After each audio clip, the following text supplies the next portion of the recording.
Hey, thanks for joining me for part 2. A lot to cover today, so it's time to get changed.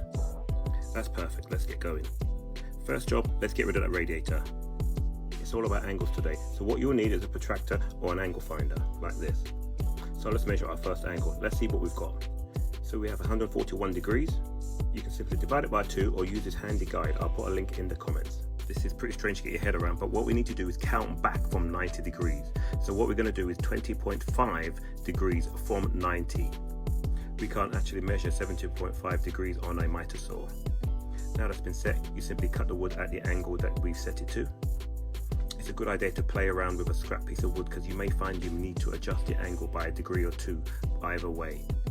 I'm very happy with that angle, so you should know from part 1 we simply grab adhesive and line it in place, and of course follow it with some nails.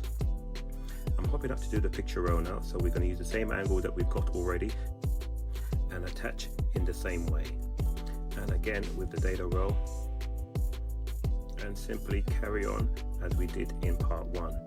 We simply put a piece of MDF along the top and along the bottom, and we follow this all the way around the wall.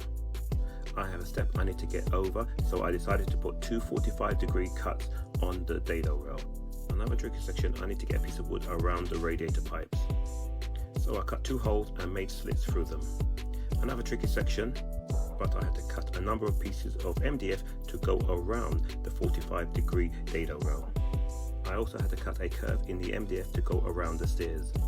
Now that very awkward piece is out of the way, I was able to carry on as usual, which is vertical pieces of MDF, and of course attach it in the usual way. And we're nearly done for today, so I am simply finishing off the picture rail. Now I want my picture rail to end flush next to my window, so I did a very nice miter cut.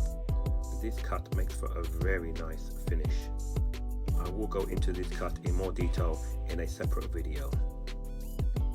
And there you go, look at that lovely clean finish. So I'm going to hop back up and put in the final piece for today.